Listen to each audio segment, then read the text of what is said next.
Hey, friendo, Steve here. And Larson. And welcome back to Going In Raw, the only pro wrestling podcast you need to be listening to. On today's episode, we are talking about last night's WWE Monday Night Raw on the road to WrestleMania. And holy crap, what a confrontation between Sami Zayn and Cody Rhodes. We had some imposter syndrome going on with Sami Zayn, which, my God, putting them in the ring together was something special. We're going to talk about that. We're going to talk about Becky Lynch and Bayley's road to Elimination Chamber, and if either of them got into the Elimination Chamber match. Brock Lesnar and Bobby Lashley had a contract signing, which was pretty fun. We're going to talk about that. But first, let's talk about this, man. So this week's Raw featured another fantastic promo bit between Cody and Sami, where Cody tried his best to pump up Sami Zayn, to fire him up, to give him a pep talk, or in the words of Roman Reigns, a pep rally, in advance of his undisputed WWE Universal title match against Roman at Elimination Chamber. And while it seems pretty clear that we're going to get Cody versus Roman as the main event of WrestleMania, could something happen at Elimination Chamber which leads to a triple threat between Roman, Cody, and Sami at SoFi Stadium? Cody was asked about that during about that possibility during a really great appearance on the MMA Hour with Ariel Helwani, and said he'd be cool with it. These transcripts come to you via Fightful. Larson, you want to read these? Sure. He says, Cody says, "No, I don't have a preference solely because I want to wrestle the best. People wanted a contender forever. So if two show up, don't be mad. Don't make it about A or B or B or A or one or two. Enjoy it all. That's really been kind of the challenge. I can't begrudge a dude for getting super hot. I have no preference in terms of the direction to go. I look forward to the moments when I'm in there, if they happen. Sami, whether that's just on the road to WrestleMania, because I think it's different than people think. I think he's doing amazing. So yeah, bring it all together. Hey, who knows? Who knows what happens in Montreal? Who knows what happens at WrestleMania? One of the reasons I keep serene, peace, and calm is because I don't know what's going to happen. I'm not the executive vice president label. I still think like some people think I've got the EVP stroke. I barely had it in the first place. Like I said, I want to play quarterback. I want to get in the game, and I'll compete for that position. So as Cody said last night, or has said, since he won the Rumble, his ticket is stamped. Yeah. His path to Mania is clear. Yeah. He's going to be in the main event. Yeah. Everything outside of that, at least in kayfabe, is outside of his control. Yeah. I guess behind the scenes too, as he said, he's not executive vice president anymore. That's up to creative of the company. As we saw in his promo bit with Heyman last week and his promo bit with Sami today, and I think it's smart of WWE to do this from a creative standpoint, is that he's embracing the momentum Sami has. Yeah, sure. Yeah, absolutely. Because I think to ignore it, to kind of pour cold water on it, anything like that is going to draw the ire of the fans. You don't want to do that. Yeah. While Cody's getting really good responses still. And so to essentially have Cody say, Sami, not only do I think you can do this, I know you're going to do this. And not do it in a condescending way whatsoever. You know, it's a situation where it's like, because kind of the thesis Sami was putting forth last night is, Cody, might as well, cause this is all wrapped up together, might as well get into this conversation too, is Sami calls out Cody, says, I heard what you said last week. Do you believe what you said? Are you just paying lip service, or do you actually think I can beat Roman? And then Cody kind of turns around. I think the question that really needs to be asked is, do you think you can? And Sami says, do I think I have what it takes to main event WrestleMania? Yes. Do I think I have what it takes to be the champion? Yes. But I've been in the trenches with the bloodline. I know what they do. I've been there game planning with them. Do I have what it takes to beat Roman? I don't know. And so Cody pretty much says, you can do it. Look how in disarray the bloodline is right now. You know who's responsible for that? You are. You know, if anybody can do it, you can right now. So go do it. And Cody kind of culminates in saying, hey, I don't want to see you next Monday on Raw. I want to see you at WrestleMania. Yeah. Go win that title effectively. Yeah. And it's smart of Cody, smart of WWE to have Cody embrace Sami's story. The likelihood of it, we're going to get out of Elimination Chamber with the feeling, at least, that Sami could have won the title. Yeah, of course. Yeah. For sure. If machinations didn't happen to prevent him. we'll probably get some sort of reunion between, or at least the start of a reunion between him and Kevin Owens. And depending if the Usos are actually there or not, further motivation for Owens and Sami to go after those tag titles and take the focus off Sami and Roman to Sami and KO versus the Usos. It's possible they could do something at Chamber that could motivate a triple threat. I'm pessimistic they're going to do it because I think they already have plans, and I think they feel pretty good about those plans in terms of how satisfying it'd be from a creative standpoint for those plans to come to fruition. So I'd be pretty shocked if they put Sami into the main event or have a night 1, night 2 situation with Roman. Yeah, before the story plays out at Elimination Chamber, it's clearly easy to say, oh, they should do this. They should do this. Yeah. It's interesting that, that Ariel Helwani would bring it up and Cody would address it.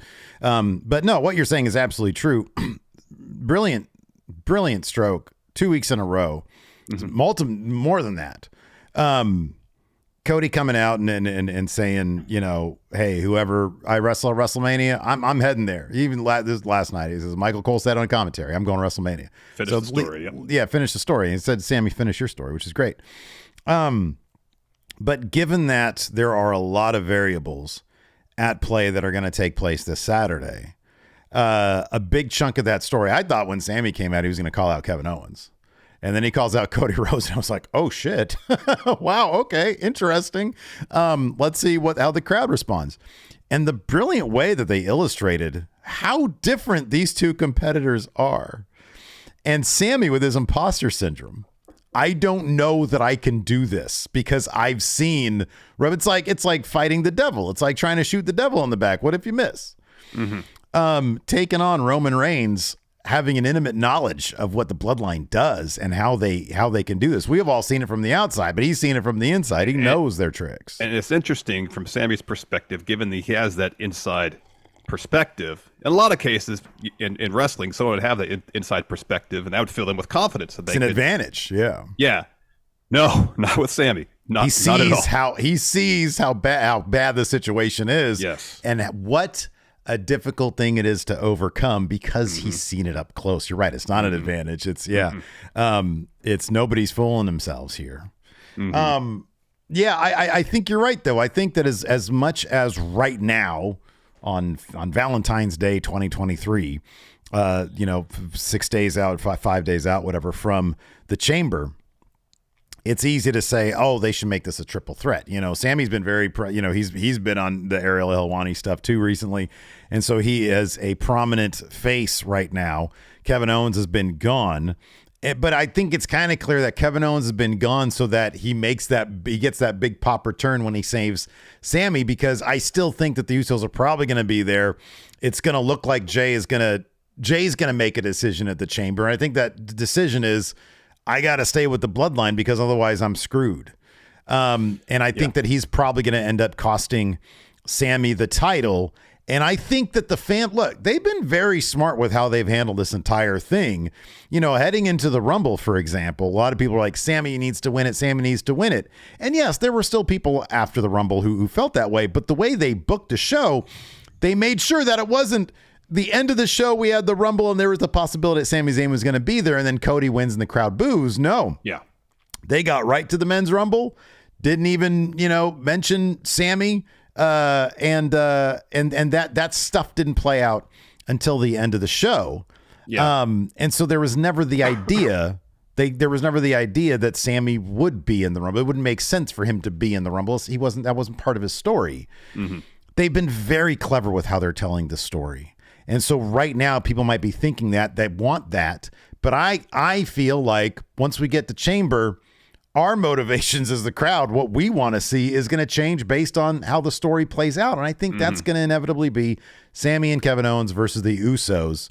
But it would be very interesting if they did change that and made it a triple threat at Mania. I think that possibility exists, but I would be surprised. I think they have a plan and they're sticking with it. Yeah, I think so too. Then I guess, if by, somehow they decide, all right, well, we're going to do a triple threat. Is it going to be for both belts? So they're going to do 2 falls, 1 for each. Mm-hmm. That's the whole of the conversation that, obviously doesn't need to be we don't really need to get into unless they decide to go that route, which I'd be pretty surprised. But having Sami in the main event in some capacity opens up those possibilities where they want to do something where they can split those titles. Well, there's a relatively organic way to do it that's motivated. You can have Cody beat Roman first for the WWE title. Well, Cody is the first one to get the win over Roman. He gets that. And he gets the title that has a lineage that that his dad never got. Yeah. So you accomplish that. And then you have Sami beating Roman after that for the undisputed title. You have titles separated on different shows. From that perspective, it makes sense. But if that's not the story they want to tell, it ain't going to happen. Yeah, honestly, like a couple of weeks ago when they were teasing splitting up the tag titles, I was on board with that. And I thought, oh, that might be a thing. It seems clear that they're not interested in splitting those titles right now, at least before WrestleMania. Yeah. I'm kind of surprised by that because it looked like that's when. And I'm happy that Heyman laid out really clearly on SmackDown why the titles are important. The titles are everything. Yes. Yeah. And I'm glad about that too. But yeah, I think honestly, I do think it could make for a very interesting story if they make it and I'm fine talking about this right now because here's the thing also is that we talk about it now, it's going to be irrelevant after Elimination Chamber. So I'm cool talking about it now because it's a fun conversation to have, but you make it a triple threat. Sami winning would explode the crowd in a triple threat. Mm-hmm. But it would also give some amount of sympathy for Cody Rhodes because Cody'd be like, oh man, he got screwed out of writing his story. And he's the guy who gave Sami the motivation to get to that point because of this promo tonight. And then we'd get an interesting dynamic where Sami's the champion, but he's got the two heavy hitters gunning after him. He's got Roman coming after him and Cody Rhodes coming after him. And it's a really interesting situation. So I think definitely that's a route they can take if they want to tell a lot more story. But if they want WrestleMania to be sort of the final act in a way of the bloodline and have it all play out there, which I think is probably the smart move right now with TV with the TV contracts around the corner. I think this is probably, you do it straight up Cody versus Roman. And I think we're going to want to see Sami and Kevin Owens versus the Usos at this point. I think so. Still think that's the route. And if you go back to Sami having the belief in himself that he can be champion, he can win the main event of WrestleMania, but not being sure if he can beat Roman. If you go through this match Elimination Chamber, he has Roman beat. Circumstances beyond his control, he doesn't win the match, doesn't win the titles. Well, then he has that belief in himself that I had Roman beat. Yeah. And it wasn't for these machinations, I would be champion right now. And it kind of harkens back to a degree to a story in NXT, trying to get the NXT title. It's all about his story, proving that he belongs, not only to himself, but everybody else, Yeah. And if part of that overall story at some point leads to him maybe being in title contention, whether it does or not, I don't know. But if they decide to tell that story after this bloodline story kind of wraps up and his involvement in it. Yeah. If they can keep the momentum he has now as one of the top baby faces in the company, lead to that point. Maybe he doesn't beat Roman for the title, but at some point he's in a story where it leads to a title victory, and you look back at this story and say, this is where it all started. Yeah, right. Yeah. And maybe it won't be as immediately fulfilling as him beating Roman, but I still feel like if the story is told right, it'll still be pretty damn fulfilling. Him getting those titles. It might not happen at WrestleMania or something like that. But yeah. It's funny though, because I've seen, I know, I think Pete had said this over at Wrestle Talk, or at least I saw a tweet or something about it. And then I saw somebody here in the YouTube chat mention this, how much of a risk it was to put Cody and Sami in the ring at the same time. It's just more evidence that they are confident in their story. And if you're confident in your story, if you know what you're getting at, it's clear they know the audience. Yeah. Triple H, Heyman, they know the audience. It's not a risk at that point. If you're that confident in your story, you know what you're doing. You really do. And it's clear that they know what they're doing, and it's building the one thing that you and I have never given WWE under Vince McMahon, and that's the benefit of the doubt. That's, okay, let's see where this story goes. And it's not going to be in one fell swoop that people are willing to buy into it. You know, the old thing back when Vince was running things, how many times we'd see from WWE diehards, let it play out. Let it play out. And you and I, we'd have to pick and choose. Mm-hmm. Well, I don't know about the track record here, but in this case right here, maybe we'll let it play out. With everything that Triple H is doing right now, and a lot of it, or some of it, doesn't necessarily work. You know, it's some of it is not great, but a lot of it is, I think, either let it play out or, okay, he tried this, it didn't work, but I'm going to give him benefit of doubt that he's at least trying, and there are things that he's trying to accomplish, and maybe it's not going to work, and maybe he'll have to go back to the drawing board for some stuff.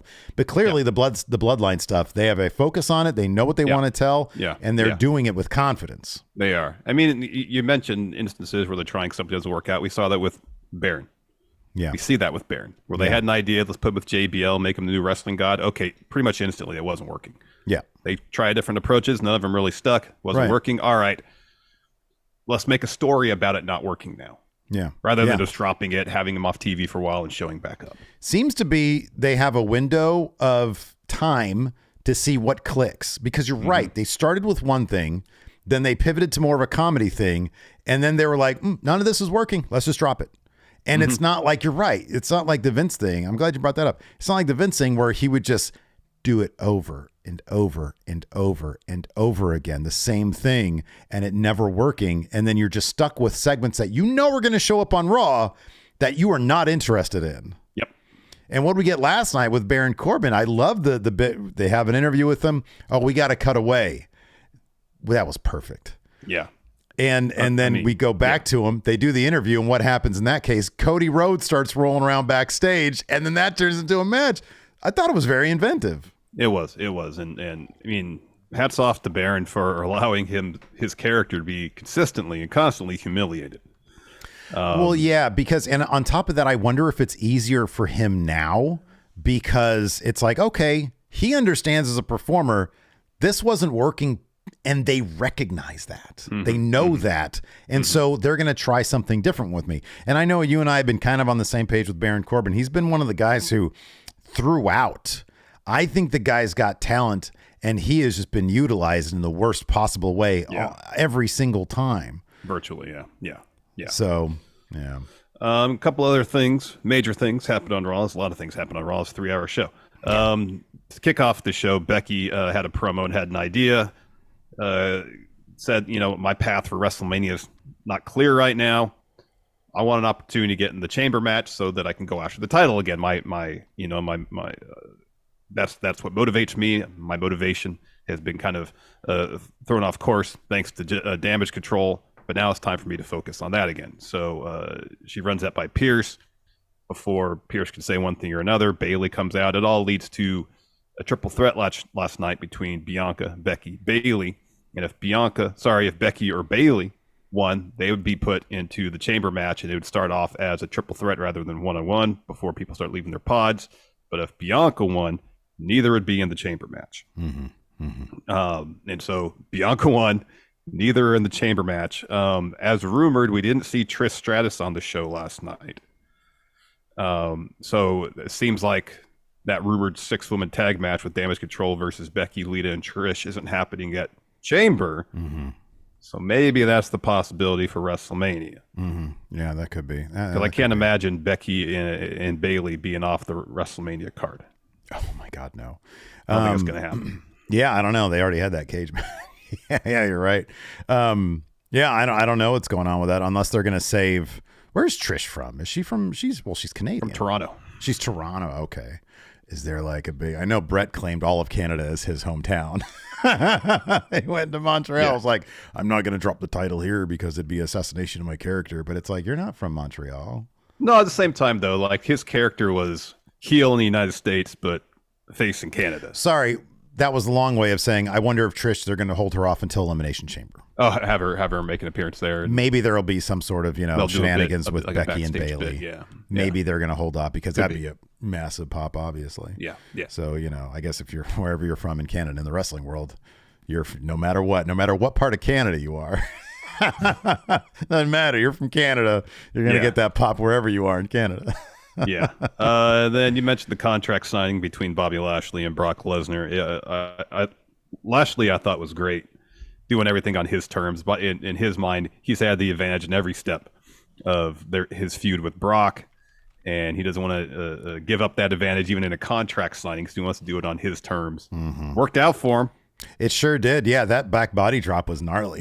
Yeah. I didn't know if that was supposed to happen because Brock he overshot him by a mile and just ended up flat on his back, and then Bobby gave him a spear. That was a good little bit of business there from Brock. But yeah, Bobby stood tall. Bobby, as he has illustrated, he's had Brock's number every step of the way, pretty much. Mm-hmm. I fully expect Brock to win this, right? At this juncture, yeah. I mean, I thought there's a possibility exists where they might do some sort of wonky finish to lead to the blow-off actually happening at Mania. Mm-hmm. And that's still a possibility. Mm-hmm. I mean, I guess it's possible that it could be some sort of wonky finish where Brock kind of gets the upper hand.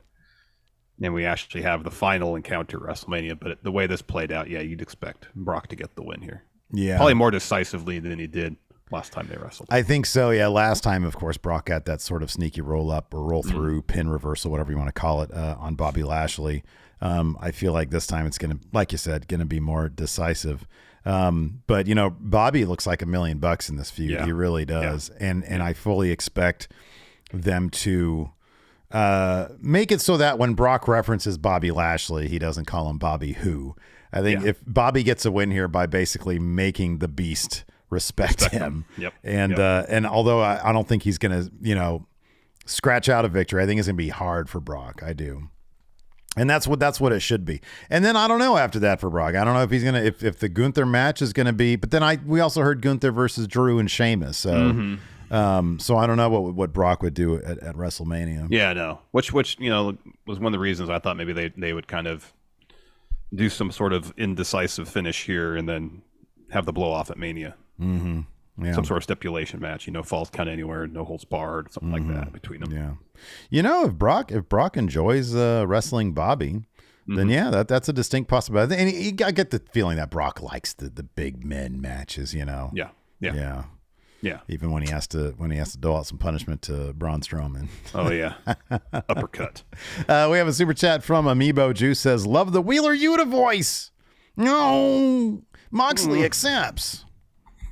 Anyways, man, you want to pay some bills before we get into this recap? Let's do it. All right. Let's take a quick break here, friendos. This episode of Going in Raw is sponsored by BetterHelp. You know, Steve, it took me a number of years to find out what I'm like when I'm at my best. And I know I've talked about it quite a bit here on the show. When I was in my mid-20s, I was feeling really overwhelmed by life and started dealing with severe anxiety. And it got to the point where I realized that I needed to go to therapy. And while it took me a while to find someone I felt comfortable talking to, working with the therapist eventually helped me find better ways to cope with my anxiety, empowered me to be more prepared for whatever life throws my way, and hopefully, I hope, set me on the path to becoming a better Larson. Oh, man, I think you're totally better, Larson. And if you're thinking about giving therapy a try, BetterHelp is a great option. It's convenient, flexible, affordable, and completely online. All you got to do is fill out a brief questionnaire to get you matched up with a licensed therapist. You can switch therapists at any time and for no additional charge. If you want to live a more empowered life, therapy can get you there. Visit BetterHelp.com/raw today to get 10% off your first month. That's BetterHelp, HELP.com/raw. Also want to give a shout out to MC Scammer, new channel member here at Going In Raw. Channel members, by the way, will have access. We're going to put this up today. We tested it out yesterday. You did an excellent job. It worked great. No, it worked awesome. So today, for patrons at $5 and up, patreon.com/Steven Larson. And for YouTube channel members, so all you got to do is click that join button. You will have access to the Elimination Chamber Predictions Challenge, which will give you bonus points heading into the big red title defense that Moses Supposes has the digital big red predictions title right now at AEW's Revolution. He'll be putting that on the line against the Friendos. However, you can gain the advantage if you get everything right in the Elimination Chamber Predictions Challenge by 2 points if you get everything right. And if you're one of the Friendos that gets the most number of points, because there could be several who get the most number of points. Well, that's assuming no one gets everything right. Correct, yeah. If somebody gets everything right, then that person alone or those people alone will get 2 points heading into. And so to specify, everything right means you predict the correct outcomes, winners of all the matches, plus predict correctly the order of entrance for each chamber match, and then the correct order of eliminations. Right. All that. You got to get all that stuff right. All of it right. But whoever gets the most correct will go in with 1 point if nobody gets it all correct. Yes. So you can get any advantage, which could, last time the winner won by 2 points. Moses Opposes won by 2 points. So that could mean a lot in the upcoming Revolution Predictions Challenge. So you get access to that Patreon or YouTube channel memberships. You also get access to our bonus content. This past Friday, we did our retro review for February. It was ECW's Hardcore TV, the first episode where they went Extreme Championship Wrestling. And that's available right now still to watch for YouTube channel members and patrons of $5 and up. And then you also get to vote on next month. Next month we have I'm gonna put the vote up soon. It's between the first Monday Night Raw again, and then what was the other one that you said? The first, not the game show NXT, but the first episodic. Developmental NXT. Yeah. Which is a blast to watch. I've watched that several times, and it is so much fun just to see what are they doing there? Who's this guy? Yeah. There's a bunch of people in that intro. I'm like, who are these people? Yeah. They just sort of disappeared off the face of the planet in wrestling anyways. Also, before we get the recap here, the poll for this week's Numbers Don't Lie on the Hardys is available. Yep. Patrons, YouTube channel members, right now. So if you are signed up to either of those platforms, go over there. There's a link there you can find. Click on said link, vote away, and then we'll be doing that this Friday on Overrun. Also, we've got 530 people watching right now. Do us a solid, hit that thumbs up, hit that subscribe button, hit the share button, and then copy the link and then just put it on your social media. Be like, hey, great. These guys are cool. And then also I want to give a quick shout out. We already got MC Scammer. There's a couple other channel members that I want to give shout outs to, and they are written down somewhere. Here they are. Ghost Protocol 14, Scotty Furness, and Travis Graves are all new or returning channel members. Actually, I think they're all returning channel members. Rejoined, and I don't know about this one. I think they're all rejoined. So, that's cool. Thank you for coming back around. We appreciate it. Yes. Yeah. That is super awesome. Let's go ahead and dive into this Raw review. Kicked off with a Becky Lynch promo. By the way, shout out to Chris Garrix for the Raw notes. Yes, thank you so much, Chris. Said, the man has come around to Brooklyn. Says a big shout out to Lita for having my back last week. Says that's a legend there. She forgave me even though I was a weirdo last year. Over the course of the week, I realized my path to Mania was no longer clear. So distracted by damage control, I lost sight of the most important thing, the Raw Women's title. She said, I love to fight my way into things in less than a week from a chamber. Pierce, that brings me to you. Crowd boos Pierce. like he's the Roger Goodell of the WWE. It's kind of great. Yeah. She says, you always want to up the ante and make fights, so I'm giving you the opportunity to do that. And then Bayley comes out. She says, whoa. If you think you're getting a shot after what you pulled last week, you're a bigger idiot than all these idiots. By the way, shout out to the Barclays Center crowd last night. Oh, man, that was a fantastic crowd. Yeah, great crowd. They were really into it. They were giving a lot. But so anyways, she says, no one wants to see Becky and Bianca at Mania again. They sort of trade barbs about, you're not a Grand Slam champion. Becky says, you're not a WrestleMania main eventer. And Becky says, I was main eventing WrestleMania and you were hopping around on a peg leg. They keep arguing. Bianca's music hits. She says, I hear a lot of talk about my title, but nobody's talking to me. She says, if you ask me, I like where this is going. I want the best of the best. She says, there's already 6 women in the chamber, but if they want to use the chamber to get to me, how about this? They have to go through me. And Pierce is like, great idea. He says, tonight we get a triple threat in the main event. If either Becky or Bayley beats Bianca, then they'll be added, and it starts as a triple threat. Bianca, but if Bianca wins, neither of you goes in. Says, ladies and gentlemen, it's official. Becky, Bayley, Bianca in a triple threat. We get that in the main event. Yep. Then we get a Judgment Day interview with Byron Saxton. They're asked about the tag match against Edge at Elimination Chamber. And Finn says, the question isn't, am I prepared? Is those 5 men's ready to step in with Damian Priest? And Dom says, I know a thing about being locked up. I know Priest is going to run the chamber like I ran my block, and I know he's going to walk out U.S. champ. He says, Mommy is still promoting WrestleMania. She's excited for the chamber as well this Valentine's Day. And Finn says, well, tonight we get the Street Profits. They want the smoke. They're going to get it rolled up and smoked up. That match was next. Yeah, so we had Street Profits versus Judgment Day. Hey, did you make anything of, usually when the Street Profits do their entrance, they're like attached at the hip. They come around the corner together, doing their silly thing. This time, Montez went well ahead of Dawkins, got on the announce table, and was doing a little bit of celebrating on his own. I don't know if I'm reading too much into it. It was a difference from how they usually do it. It's possible. Just throwing that out there. I like their New York Yankees inspired pinstripe gear, though. Oh, I know. That looked great. That looked awesome. Yeah. It was great. It was great. So anyways, the finish, Judgment Day got the win here. So let's see here. Dawkins tags in. They hit a Doomsday blockbuster. Balor kicks out at 2 on that one. Dawkins tosses Priest to the outside. Ford gets him with one of those crazy dives of his. Yeah. Dawkins brings Dom in the ring and pounces him right out. Yeah. Balor hits a sling blade, shotgun drop kick, and then a coup de grace on Dawkins to get the win there. After the match, Dom celebrates with Finn.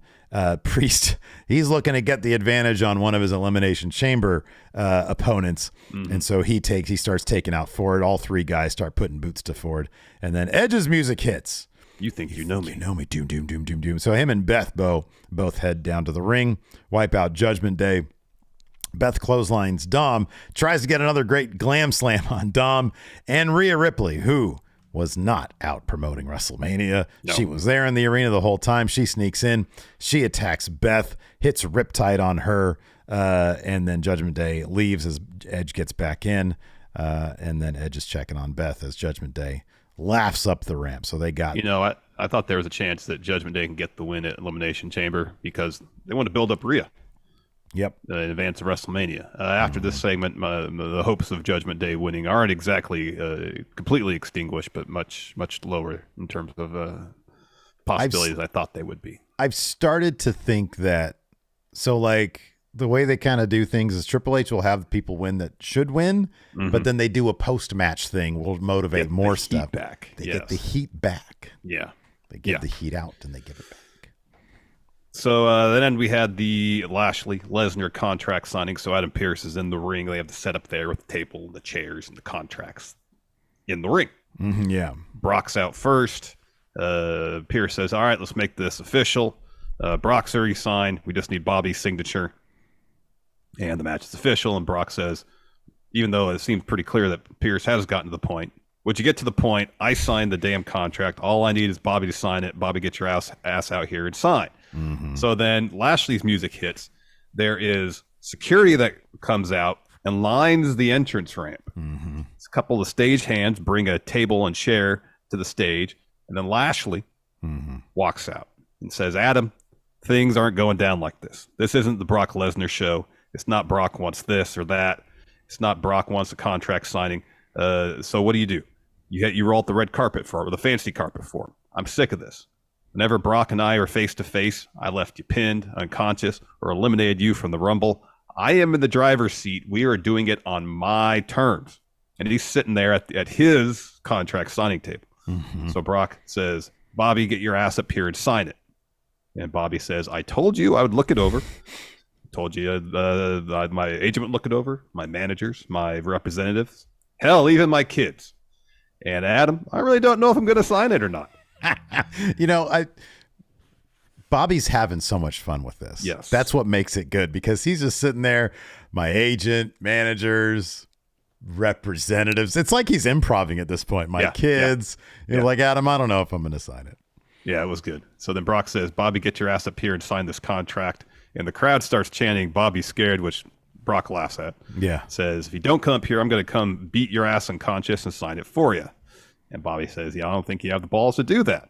So Brock grabs the contract, goes to the floor. He starts throwing around the security. And then he charges Lashley. Lashley hits him with a backdrop on the stage, follows with a huge spear. And then he goes back down towards the ringside area where Brock dropped the contract, picks it up, signs it, puts it on Brock's chest. And, match is official. Yeah. No, I like this segment.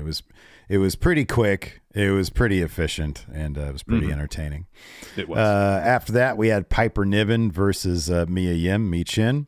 And as soon as the bell rings, Piper comes out hot, lays out Mi Chin. And this was just a spotlight match for Piper Niven, who they are booking strong in her return. And she ends up getting the win here over Mia Yim with her finish. After that, we've got a Baron Corbin interview. I mean, I'm sure they're just sort of lining up because I know Piper and Bianca, they had that extensive thing, but she's been gone a while, got her old name back, sort of reloading let's see, after Wrestle. Yeah, for Asuka. Either of my guess, if Asuka wins, Piper Niven will be a good opponent. If Bianca retains, same thing. Yeah. I'm assuming Asuka's going to win Elimination Chamber is why we're saying that. I mean, come on. I've got like in my initial confidence point, I've got like 3 on Asuka. Guess how many I have on my initial on Asuka? Do you have 4? I have 5. Oh shit. Hey, that's not terrible actually, because Roman might be the DQ thing. Exactly. That's a good point. Yeah. It's possible that we can get weird finishes with Roman, Sami, and Brock, Bobby. And Bobby. Yeah. Then we had a Baron Corbin interview, or at least we thought we were going to. Kathy's backstage. She asked him about last week with JBL dumping him. And he says, oh, man, it's been a depressing week. And she says, hold on a second. We have to end the interview. Something's going on in the ring. There's a hooded man in the ring, and it's Sami Zayn. Everybody knows it's Sami. Yeah. Everybody yeah. Do you want to play Sami in this, or do you want to play Cody? Okay. I'll be Sami. So Sami gets in the ring and says, hey, I'm not here to hold up the show, but I need to say something to somebody. So I'm not sure I'll have the chance to do this after Saturday. So Cody Rhodes, I know you're back there. If you'll indulge me, come out to the ring. And so we get adrenaline in his soul. Dude, here he comes, Mr. Cody Rhodes. They were overdrive on the fog machine, and it was awesome. I swear to God, I was looking at the ramp waiting for Cody, and the fog clears, and he's just there. I didn't see him walk. He was just there, and it was so cool, and his pyro's awesome. Anyways, Cody gets in the ring, and he says, so Sami, welcome to Raw. What do you want to talk about? So and the crowd's getting hip to the phrase there, man. The what do you want to talk about stuff. So Sami says, Cody, last week you had this verbal exchange with Paul Heyman that set the world on fire. But there was one thing you said that's been replaying in my mind over and over. And it's when you said it's looking more and more every day like it's going to be Cody Rhodes versus Sami Zayn at WrestleMania. So I came here to look you dead in your eyes, and I want to hear it from your mouth, man to man. Is that just lip service, or do you actually believe that I can beat Roman? Just want to point this out. MQ says there was a something Cody Rhodes sign there. Yeah, I saw that. Yeah. I didn't notice that. That's great. Yeah. So Cody responds and says, Sami, I've been dedicating my bandwidth to winning the title, so I don't have room to BS you. He says, when I said you can and will beat Roman Reigns, I meant it. When I said you could be and would most likely be my WrestleMania opponent, I believed it. And then the crowd is already, this is awesome. Yeah. He says, respectfully, I don't think that's what this is about. Does it really matter what I believe? What matters is what do you believe? Do you, Sami Zayn, believe you can defeat Roman Reigns? So Sami stews a little bit and says, do you want the truth? And then we get some ole, ole, ole, ole. Yeah, dude, ole, that crowd was hot. Ole chants. That was great. And he says, the truth is, Cody, I don't know. All right? I don't know. Because you haven't seen what I've seen. I've stood shoulder to shoulder with Roman for 9 months. They always find a way. I've been there game planning with them. This thing about God mode isn't a catchphrase. He's operating at a higher level than ever. I've seen guys larger than me, stronger than me, full of conviction. They were going to take him down, and every single one of them went down. So now I'm supposed to believe after all this time that Sami Zayn is going to be the one to take down Roman? Look, if you're asking if I'm capable of beating Roman, then yes, I believe that I am. If you're asking if I'm capable of becoming undisputed champion, yes, I believe I am. If I am worthy enough to be a WrestleMania main eventer, yes, I believe that because I have to. I have to believe that because if I don't believe it, no one else will. But if you're asking me if I actually think I'll walk out of Montreal champion, I don't know. And Cody says, you don't know. He says, it seems like everybody here knows. It seems like your hometown of Montreal knows. He says, I haven't watched Roman up close, but I've watched since he became champion until now. And you're right. Everyone has fallen. But there's dissension in the bloodline for the first time. There's cracks in the armor because of you. The idea that the greatest champion of our generation could be dethroned, this awesome moment we're all here for, is because of you. You want to say Roman's on God mode? That looks great on a t-shirt. But he's a man. You crack him open in an elimination chamber and find out for yourself. I won the Rumble. I punched my ticket. Michael Cole said, finish the story, and I tend to finish mine. He says, you need to finish yours. And he gets the crowd hyped, and Sami just paces. And he says, one more thing, Sami. I don't want to see you next Monday on Raw. I'd rather see you at WrestleMania. Oh, man. If I ever need motivation, I'm just going to listen to this. Just watch this, yeah. Even though I'm not facing Roman Reigns. No, but you could, like in a proverbial sense, you know? Yeah, it's like, oh, man, I got to go stand in line at the DMV. That's my Roman Reigns, yeah. Oof. Yeah, that's my Elimination Chamber main event. Oof. Terrifying. Yeah. So then we go backstage, and Carmella's warming up. Nikki Cross walks up to her, and Carmella's like, what are you doing? And Nikki says, I'm playing hide and seek with my new friends. And Carmella says, what friends? What are you talking about? Anyways, you're too close to me. Get away. Whatever. Let's just get through tonight. I just want to get to Saturday so I can win the Elimination Chamber match. Speaking of which, where is... And before she can finish her thought, Asuka appears. Mm-hmm. So Carmella's like between Nikki on one side and Asuka on the other. Mm-hmm. She calls them both weird and walks off. So then Candice walks up to Nikki and asks, why are you following me? You followed me last week. You're following me today. And then Nikki just laughs at her and leaves. Mm-hmm. Yeah. Interesting team there. Then we go back to Baron Corbin interview, and she's like, he says, ready now, finally? Well, we all saw what happened last week. I'm better off without JBL. He hobbles around with his cowboy hat. He's a has-been. Time to show people who I am. I hate being so disrespected. You stopped my interview for Sami Zayn? I hate to tell you this, but Roman destroy Sami on Saturday. You know, the last person to beat Roman was me. Was that in the dog food feud? I think that was a dog feud. Yeah, that was a dog food feud. Yeah, it was 2019. Yeah, good Lord. He says, the Royal Rumble, I was blindsided by Brock. If that didn't happen to me, I would have been the one going to WrestleMania. He says, now Roman has another opponent to walk through, Cody Rhodes. And Cody just shows up behind him through the curtain, and he says, I think Cody's a joke. His brother's a joke. His dad was a joke. His dog is a joke. And Cody just attacks Corbin. They brawl backstage. They get to the gorilla position, and Cody says, bring a ref. And Keep in mind, Cody's in his suit. He's still in his suit. So he brings Corbin out there. Eventually, the shirt comes off. He's jacked. Yeah. And he puts a beat on Corbin. And then they have actual match. Cody wins that, of course, with the Crossroads. Yeah. But, I love that whole segment, man. I thought that was great. It was fun. We're backstage again. Natalya, Raquel, Liv are back there. And Natalya is complaining about Bayley and Becky trying to weasel their way into the chamber match while they all deserve and earn their spots. And then they all start arguing about who's going to win. And then Raquel says, hey, save it for Saturday. And then Liv's music plays. And then we get that match next. We get Liv and Natalya and Raquel taking on Asuka, Nikki Cross, and Carmella. I did like when Liv's music hit backstage, she just laughed and started singing to it. Well, she goes, watch me. Yeah, that's right, because that's like the first lyric in her song. She's like, ooh, watch me. Yeah. That was funny. Anyways, this match happens. It's kind of a mess, but it's a lot of fun. It is fun, and especially when Asuka just decides to start kicking. Whoa, you lost a light there. My ring light just went out here. Uh-oh. Hello? Especially when Asuka decides that teams don't matter to her, And so she kicks her own teammates in their heads and hits them with German suplexes, and then puts Liv in Rings of Saturn to get the win. In a normal situation, I'd be like, okay, this is not looking good for Asuka to win Elimination Chamber. She might eliminate everybody. Yeah, I know. I think there's the possibility that's going to happen because it's not a terribly competitive field here. I feel like they kept Shayna out because Asuka's going to eliminate. Oh, that's a big stretch back there. Look at that. That's really good atmospheric lighting, though. It looks good. Oh, I know. It's very cinematic here. It is. It's very moody. I feel like I got to turn one of my lights off here. Yeah, I do one of these here.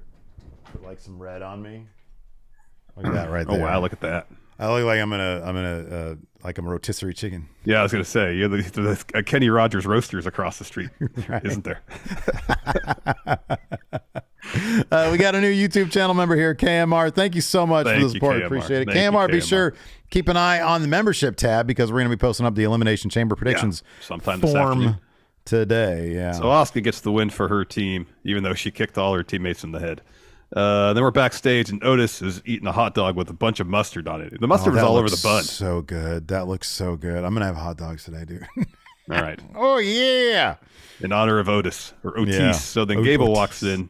He's talking about how he rewrote the whole Academy curriculum, and then Otis is like, "Oh, Coney dogs are the best." Coney dogs are the best. And so Gable says, "Hot dogs are terrible for you," and he takes it out of Otis's hand and chucks it off screen, and we find out it hits Mansoor right in the face. Yeah.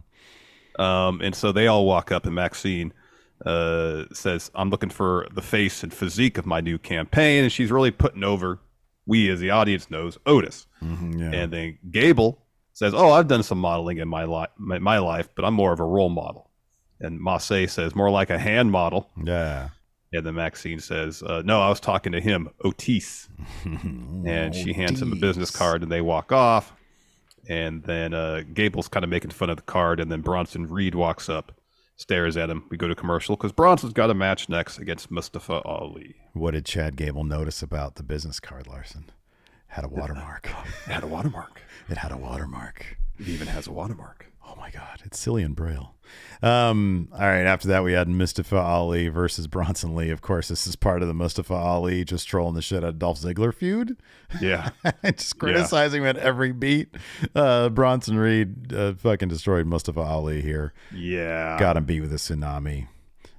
So he's got momentum going into the chamber. Very important. Not going to win, though. No. We're backstage. We get a Beth Phoenix and Edge interview with Kathy Kelly. Edge says, "I'm tired of this. For a year now, I've been sick of them. They pulled one over on us tonight, but the chamber will show them how it's done." And then Beth says, "Yes, we'll show them why we are the grit couple." This was the most mom and dad I feel like they've been. They just come off as, and it's adorable. Don't get me wrong, but yeah, they just come off as mom and dad about to go to some one of those it's retro like a school fundraiser or something like that. Well, I was gonna say like they're going to a concert, like one of those retro ones, where they bring back a lot of like REO Speedwagon, maybe some 38 Special. Well, I feel like it's for them. It's gonna be more like new metal. Oh, it's gonna be like. Yeah, I was gonna say, yeah. It's just gonna be Alter Bridge. It's gonna be Alter Bridge. That's exactly what it is. Yes. Yeah. After that, man, I was shocked. Miz TV was entertaining, and I'm just the boots helped. I think the boots were a lot of it. But Seth calling Miz Mike over and over, I thought Seth did such a good job in this. Yeah, well, you got a strong character and a strong performer like Seth, and it seemed like that the Miz probably had no idea that Seth was going to wear so Seth had the mischief. You're right. Yeah. Red boots on. Yeah. That have been all over the place. And it was wildly entertaining. He gets out in Seth gets out in the ramp during his entrance, starts stomping on these giant red boots. It's fantastic. And Miz seems genuinely tickled that Seth had those boots on. Anyway, sorry. Don't mean to interrupt. Thirsty Don here in Twitch chat says we saw you across the bar and dug your vibe. How about a drink couple? Oh man. That's good stuff. So yeah, I'm sorry. Please continue. Okay, so Miz just introduces Miz TV, says our guest might be headed to a match with Logan Paul, Seth freaking Rollins. So he's got those boots on, stomping away. He gets in the ring. You tell Seth is just endlessly pleased with himself he's that he had tickled. those Yeah. boots. It's great. And Miz just can't stop looking at him. He can't stop talking about him. Everything leads me to believe like he was laughing when he saw Seth make his entrance. Mm-hmm. And so Seth is getting the crowd to sing his theme, and Miz says, "Are you done?" And he says, "I only got 10 minutes. So let's get it started. I speak for everyone, and I ask, what are those?" Talking about the boots. Oh, but he does. That's the meme right there. What are those? But it's like a 5-year-old meme at this point. It's a very Miz thing to do. It is. And then Seth says, "It's style, Miz. You know anything about it." And Miz says, "I hope you don't wear those at Elimination Chamber because it demands your focus, and your focus has been split." And Seth says, "No one wants to hear about that dumpster fire of a human being, Logan Paul." Says, "They came here to sing, baby." And so he gets the crowd to sing again. And Miz says, "If I wanted to hear people sing, I'd listen to Taylor Swift. Y'all are just jealous because I got tickets and you didn't." Boo. And I want to talk about Logan Paul. Called you a clown, and you have the boots to match it. He says, "Seth, you're talking about Logan everywhere else. Why don't you want to talk about Logan here?" And Seth says, "Shut up, Mike. You want to know why? Look at the sign. I just wanted to headline WrestleMania. That dream matters to me, to you, to every person who loves doing this. And I love that. You know who doesn't care? Logan Paul. He's selfish, soulless, and all he cares about is lining his pockets at anyone's expense. The reason I don't want to say his name in this ring, Mike, is because he doesn't deserve it. All Logan wants in life is attention, but what he needs is his teeth kicked in." And Miz says, "If I'm being honest, sounds like you're jealous. Let me explain something. I'm not stupid." And the crowd chants, "You're stupid." And Seth says, "Oh, yeah, you're stupid." And then Miz says, "No, I'm not stupid." And he says, "We know they're both Grand Slam champs, but there's only one of us here who headlined WrestleMania." And then Miz asks him, "What do you want to do? Stomp me with your Mario boots?" So then Seth attacks him, goes for a stomp. Austin Theory teleports to ringside, drags Seth out of the ring. They fight for a little bit. Eventually, Seth gets back in the ring. Miz looks for a skull-crushing finale. Seth escapes that, hits him with a super kick and a stomp. With a big boot. And then Theory hits the ring, hits Seth with an A-Town down. A-Town down. And then we go to commercial break, and Miz is still in the ring with the Miz TV set, selling the stomp. And I love that there's the idea that these boots add extra oomph to the stomp because he's just laying there the whole time. Corey Graves is like, "Miz, get up. You've got a match coming up." Man, I'll be honest with you. This is the episode. I'm known to do this, but I think it's been a little while. I've been known to turn around on some people. And I know I've complained about Rick Boogs in the past. Oh, I thought you were going to talk about Miz. Okay. No, but Miz can be, look, I've always been firm on Miz. Miz can be entertaining. It's just 75% of the time he's not. Yeah. I've never been really big on Boogs. I've always felt that there was something there. The dude clearly has, well, if nothing else, he's got energy and muscle, right? Yeah, a lot of muscles. If you just, and I don't like using this reference because I don't think that the general topic of drug abuse is something that should be like used for humor. But if you just sort of think that his character is dude who's just loaded on cocaine, Rick Boogs works. So, because otherwise, what explains the constant Boogsing out? Like he's fucking high on something, man. He is loaded on something. I don't know what it would be. Hold on, my cat's barking. Oh yeah. Talk about this segment for a second. Yeah, so we're backstage, and Boogs has one of the, I don't know what they're called, but they're like the bar with the spring, and so you do this, and you can kind of work out your shoulders, your forearms, whatever. So he's doing that when Elias walks up to him, and while they're about to have this conversation, MVP, Shelton, and Cedric are in the background chatting. So Elias says to Boogs, "I've heard the comparisons between us.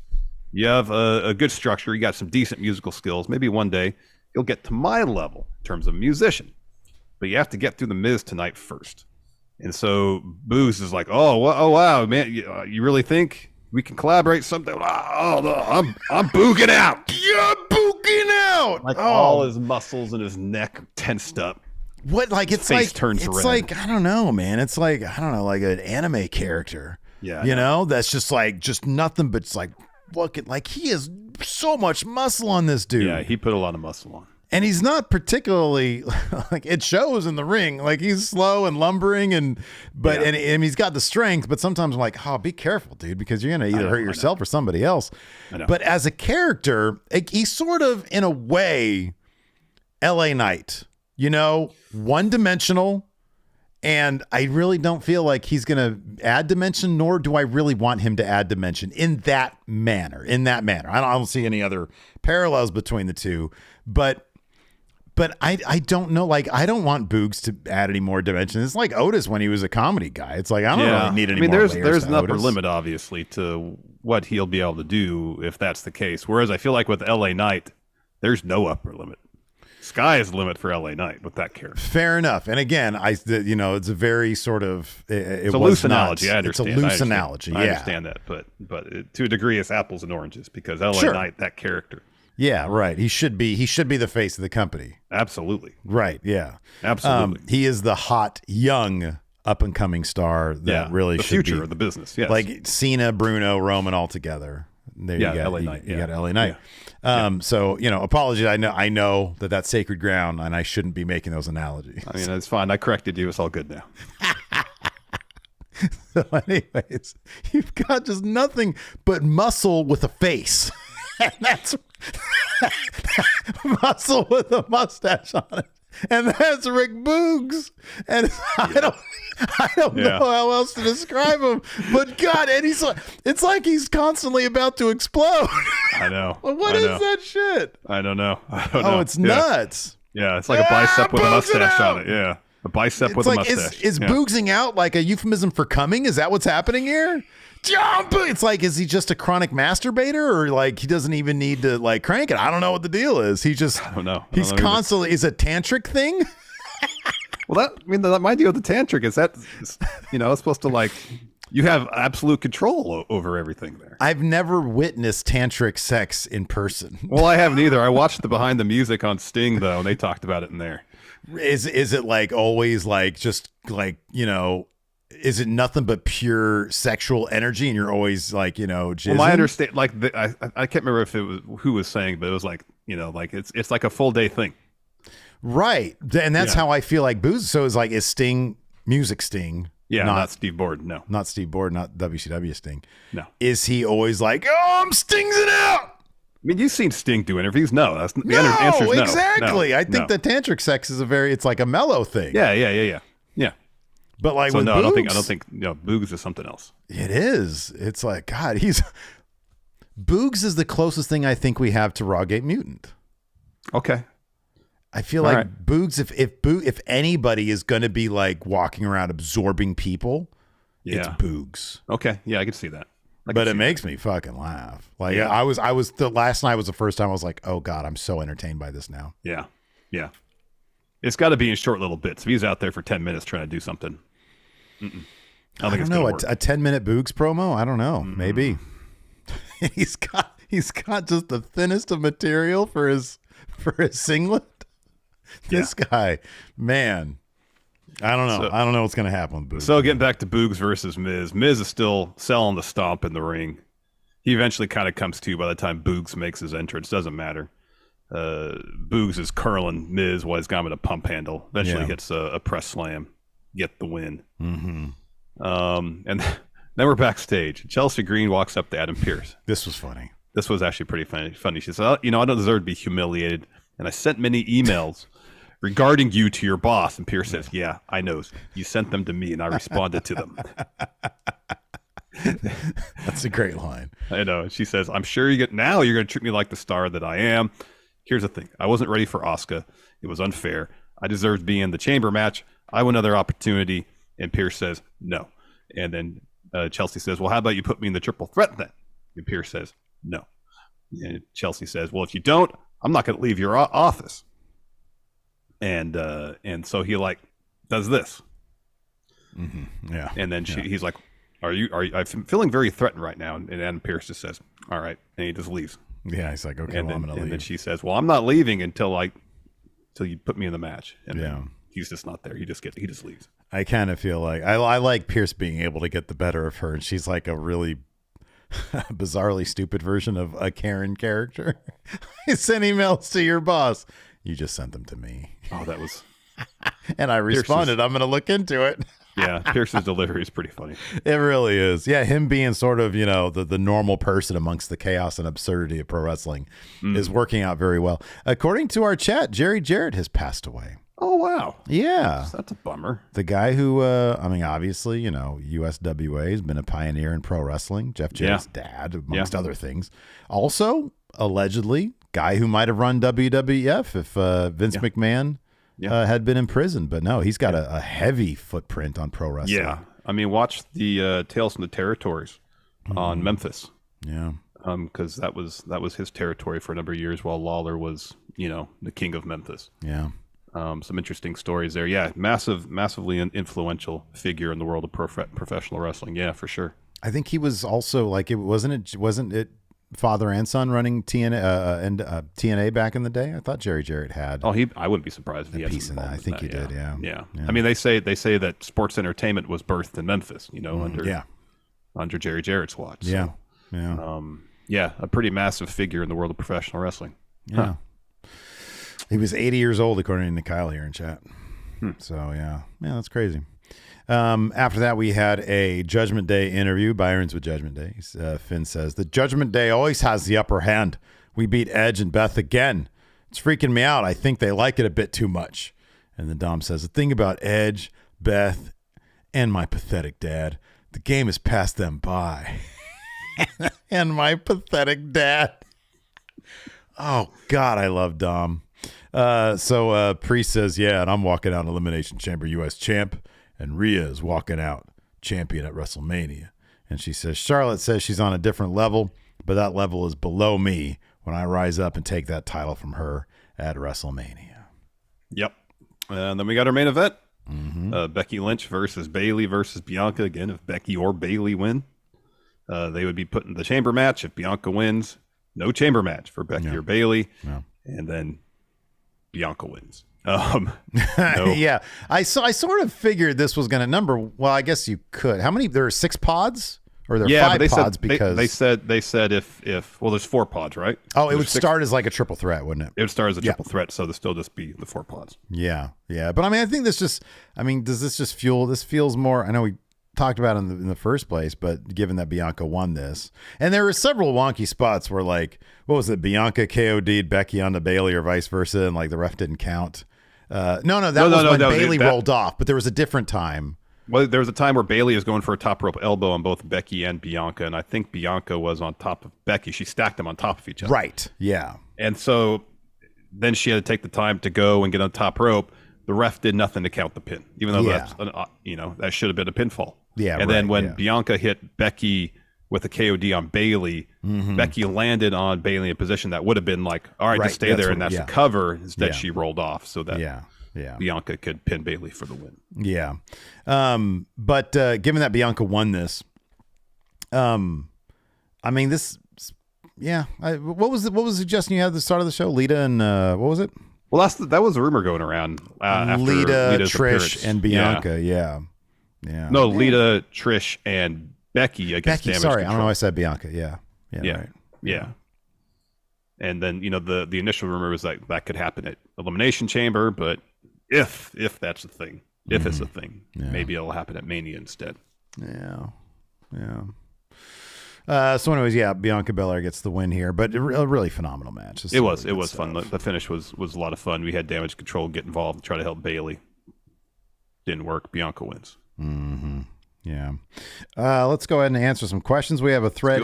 If anybody on the YouTube chat wants to load up a question, if you're a YouTube channel member, you get priority. We also have a thread here on the channel, on the community tab. And then, of course, on the patreon.com.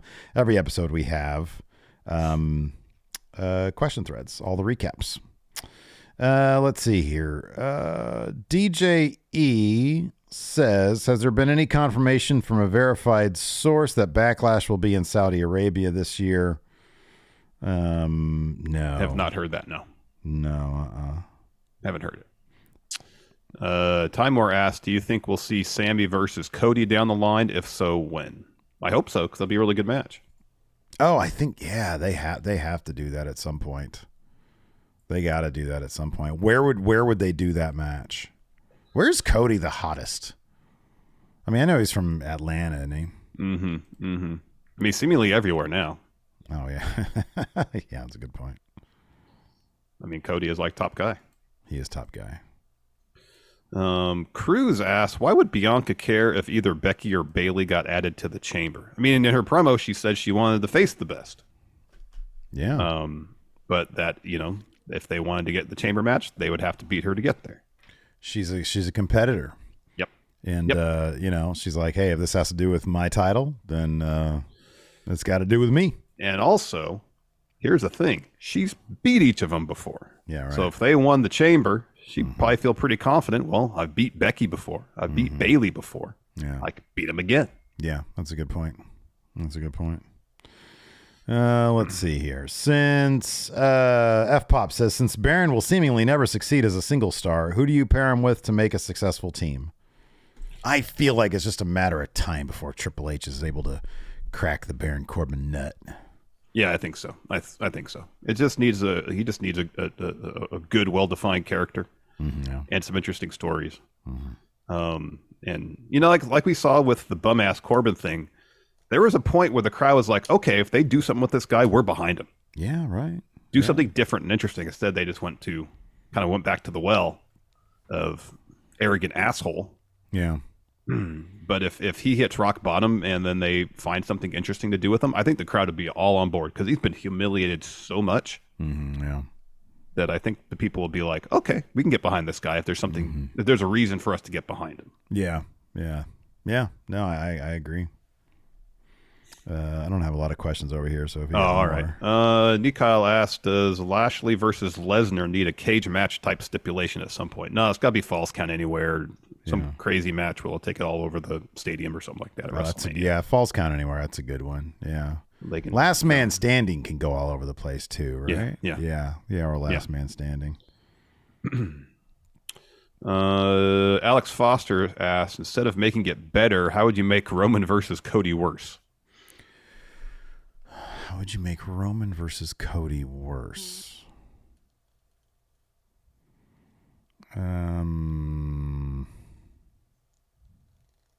You have Cody cost Sami the title elimination chamber. Turn Cody heel. Oh, there you go. Turn Cody heel. That's how you do it. Yeah. Yep. Yeah. Cameron asked, who'd be more over in the 80s, Boogs or Warrior? It might be Boogs.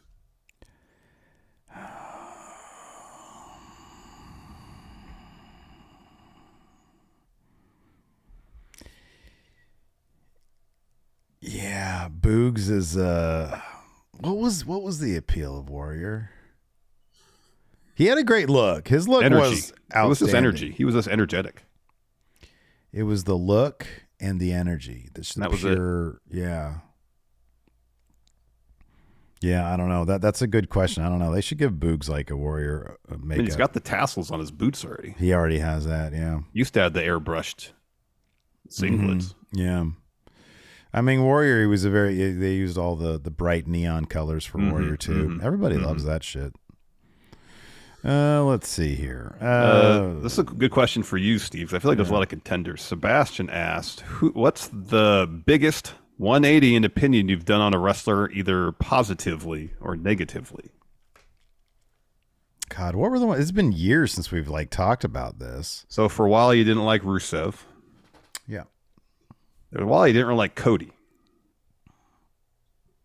I think a lot of people didn't like Cody for a while.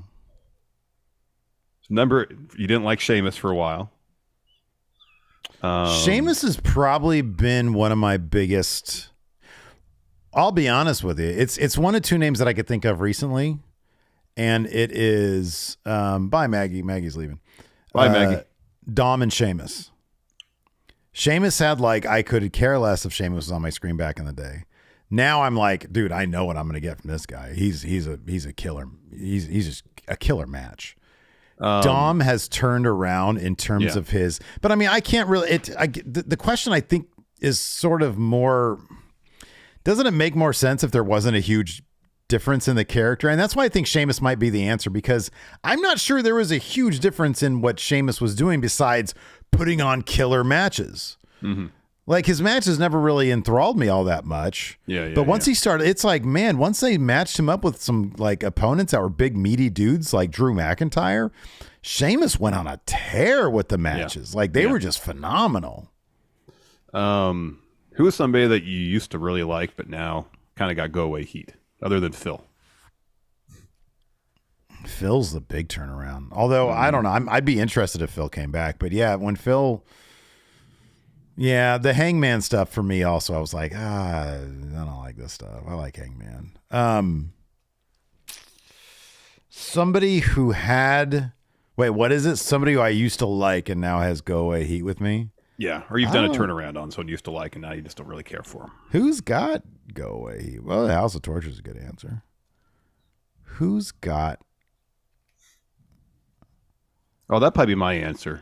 Because I used to not stand House of Torture, and then when they started becoming a comedy act, I was like, all right, this makes sense. Oh, this is much better. I'm looking. I'm just trying to do something. Like, I liked Dolph for a spell. But now but it's been a while since I've it's been more than a decade that I feel like. I think 2016 was when him and Miz did that, retirement angle. I was like, oh, I like this. This is good. When Dolph was the sole survivor at Survivor Series that year. Yeah, that was good. That was good. Yeah. Alex Rivera here in YouTube chat says banger after banger after banger. Sheamus's Thunderdome match with Drew was the turning point. I think that was the turning point for a lot of people. That whole stretch right there was great. Oh, this is Loft here in YouTube chat says Kane has go away heat with me now. I could care less, but I'll be honest with you. Like Corporate Kane, I thought was funny, but like I've never been like a huge Kane guy. Same. Yeah, never really did much for me. I thought Kane could have been a really killer higher power. If they had gone with him and elevated Kane so that he was the guy sort of running things in the ministry or whatever, I thought you could have really done a lot with Kane maybe from there.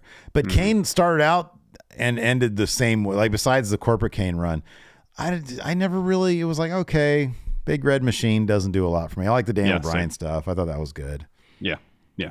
But yeah, Kane never really did much for me. Agreed. Oh, this is a good answer. Axel Explode says Brian Cage. There was a period of time when I was like, I don't really care about Brian Cage. Every time I see him, I know I'm going to get a great match. Yeah, he's a good wrestler, but I mean, from a character perspective, I never feel invested in his matches other than, oh, cool move. Yeah, maybe that's why I'm okay with him, because like he comes out and just gives good matches, and it's like, well, then I don't see him for like a couple months. Yeah. I know there are other answers, but I'm sure. I mean, there's a spell where that was kind of like your thing. Is that at least that poke fun? I think Otis. I think when he was Heavy Machinery, I was like, I don't really care about him. But then, and then he got funny, and then you're into him, and then after that, he was really fucking funny. Oh yeah, that's one that kind of went full circle, and then now it's back to enjoying him. I feel like. Yeah, because when he's first with Alpha Academy, I was like, I don't really care about this guy. Like, they're not going to convince me that he's a monster. And I think they've realized that he's not a monster. He's great when he's eating hot dogs. Yeah. Oh, yeah, best hot dog is Coney Island. Oh, I love that shit. He talks like a weirdo. Oh, it's great. Anyways, oh man, dude, we are 8 likes away from calling in Paul. Oh wow, 200 at 200 likes, we call in Paul. But you guys are only at 190. Do we have any other questions here? I mean, I can find one more. Let's see if I can find one more here. Frozen tape. I got it. It says, if Nacho Libre was in the WWE universe, how over would he be?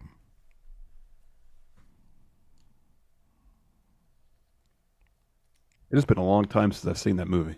I've only seen it the one time. When it came out. I've seen it multiple. I know you and I were different on that one. I liked that movie a lot. I thought it was hilarious. I feel like, I say this tongue in cheek, is it problematic for Jack Black to be playing that character? It's such an innocent role though. And he is absolutely hilarious in that movie. I think he's absolutely hilarious. How over would he be in the WWE?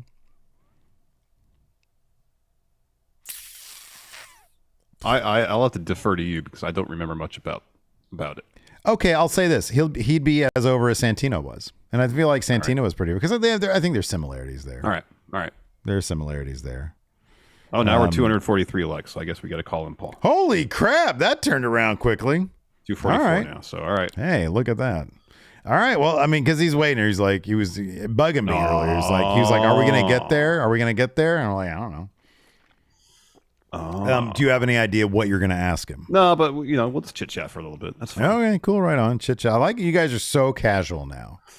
I feel like we got to mix it up. Maybe bring in JR. Let's revisit that conversation. We're not revisiting that. We're not. No. All right. Here we go. All right. Thank you for calling WWE.com. I almost said WWD.com. That wouldn't make any sense. That's not the name of our company. No. World Wrestling Entertainment, the pioneers of sports entertainment. This is Paul Levesque. How can I help you? Hi, Triple H. How are you? Hey, what's going on, Steve? Good to see you. Where's Fat John Cena? I assume he's doing paperwork, even though he didn't mention anything about it. He's got no. He's nearby. I'm sure he's paying attention to what's going on. Don't interrupt me. He's got tons of paperwork. I don't like that you ever doubt him that he's got lots of paperwork. He's got tons. Lots of it. He showed it to me one time. Interesting. Question for you. So yes, I'm taking questions today. Open. I'm an open book. I'm transparent. Full transparency. Ask Paul anything. APA. Get an ask Paul anything. Yeah, I know. So I did it. Don't interrupt. So Sami Zayn, he's super over. Yeah. Oh no, man. I know he's captured the. Don't interrupt. He's captured the imaginations of sports entertainment worldwide, global localization. This stems from a conversation that Cody, also super over, had with Ariel Helwani. Oh man, Cody Rhodes, the American Nightmare, son of the plumber, son of the plumber, Dusty Rhodes. Yeah. Dusty Rhodes. Although they did a vignette one time, a long time ago, where Dusty Rhodes was doing a plumber routine, and he kind of didn't. It was kind of gross. We showed actual poop at the toilet. I wasn't there at the time. I think it was a Bruce Pritchard thing. They showed poop in the toilet. It was disgusting. I watched it the other day. Yeah. Don't interrupt. It was really gross. Anyways, depending on what happens at Elimination Chamber, is there a possibility that we could see Sami Zayn put into the Cody and Roman Reigns match at WrestleMania? Is that a possibility? Anything can happen in the WWE, World Wrestling Entertainment, Sports Entertainment. We are the global localization leader of sports entertainment, compelling stories. It all boils down to the characters. You can see anything happen at the show of shows. I mean, that wasn't really an answer. Yeah, what was the question again? Sami versus Cody versus Roman at WrestleMania, yay or nay? Anything's possible. Absolutely, it's definitely possible. Is it going to happen? Yes or no? You got to tune in to find out. Let's change the subject. I know you like your heavy metal, right? You like metal music. Time to pivot. Any good records you've heard lately? Oh man, absolutely. I got Could be new or old, doesn't matter. We got Code Orange. I just popped them on. I think they're great. Poppy, she's great. She's gonna be maybe at WrestleMania. Of course, shout out to my boy Lemmy. I just got Motorhead on all day, all night. The one band that I won't listen to ever. AC/DC, they're crap. A lot of people are like, oh yeah, no, they're the pioneers of no. Every song of theirs sounds the exact same. It really does, doesn't it? Right? You know what I'm saying? Yeah. I do. Yeah, I've never Alter Bridge. Oh, you like Alter Bridge, huh? Yeah, when Edge comes around, I'll put it on. I'll be like, here, Adam, here's some Alter. I know you love the Alter Bridge, and I'll put it on. But then as soon as he leaves, it's back to Motorhead. The Ace of Spades.